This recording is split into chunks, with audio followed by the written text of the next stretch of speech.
our Rocking Horse Ownership 101 video series. We hope you enjoyed the last video, which introduced some of our team members and told you a little bit about them. Today we're going to be looking at learning about the different parts of our tack. So it's quite important to know what the different parts of tack are called so that you know where they are meant to go on your horse, and also if there's a part that is damaged, you know where to go to get it fixed or what it is that you need to get fixed or replaced. Okay, so starting with the bridle, this is our sort of normal snaffle bridle here. We've got quite a nice fancy brow band. So this is the brow band which goes over the horse's, where his brow would be basically. And then coming down from the brow band, we have our cheek piece. So there's two cheek pieces, one on each side. So this is one cheek piece, this is another cheek piece, and then we have our nose band. This is a cavesson nose band, which means that it goes under the cheek pieces when you do it up on the horse. Okay, then we have our throat latch. The throat latch goes under the horse's throat. Here it's done up, so that's what it looks like, this nice long piece that goes under his throat. Obviously the bit, which is quite an easy one. This is a snaffle bit with an elliptical link. It's a loose ring snaffle, which means that these rings move around. Probably the easiest one is the reins. We all know what those look like. Okay, so the reins attached to the bit over here. Then we have the head piece, which is on the top over here, and the head piece connects the cheek pieces and the brow band. Yeah, that's basically it. And everything is done up with mostly buckles or billets. So buckles are these ones here. The buckles always face the outside of the leather, and the billets always face the inside. Okay, so then we have our parts of the saddle. So this is what our saddle would look like. This is a general purpose saddle.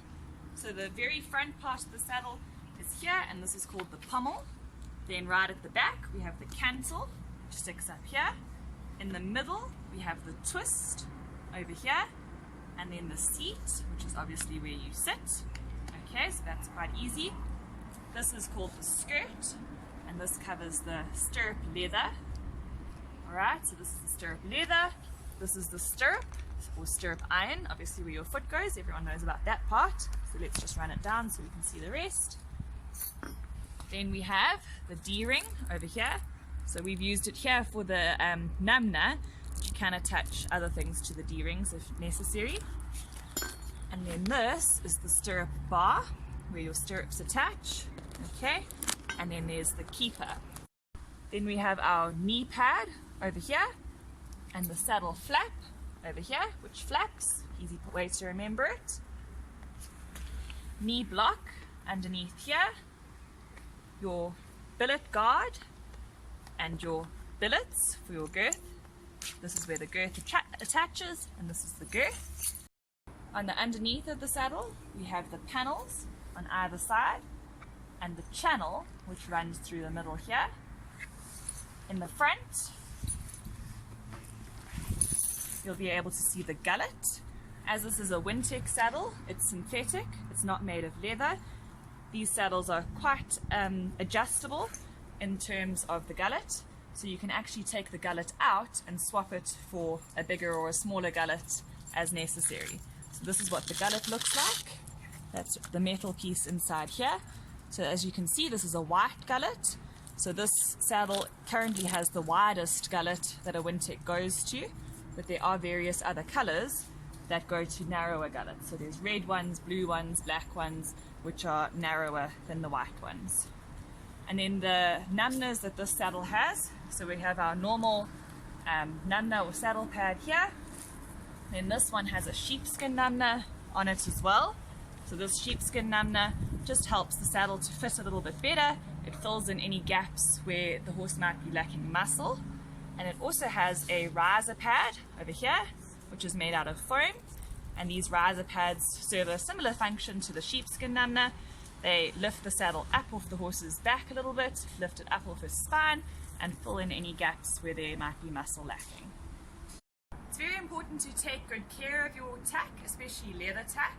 So tack needs to be cleaned quite often, at least once a week or possibly every 2 weeks, and it should be wiped down after every ride. Leather tack should be cleaned with leather cleaner. So So you would use this with a little bit of water, okay, and that forms quite a nice lather to get all of the dirt out. Synthetic tack, like this Wintec here, that is not leather, you can just use a damp cloth and a little bit of soap, and then once you've soaked it and cleaned it, obviously just wipe it off with a damp cloth again. The parts where it's almost got suede, like over here and underneath, you can use an old toothbrush and just brush off all the hair and all of the dirt. Then with your leather tack, it's very important to condition it, and the leather conditioner helps to soften it and helps to waterproof it. So you can use things like this.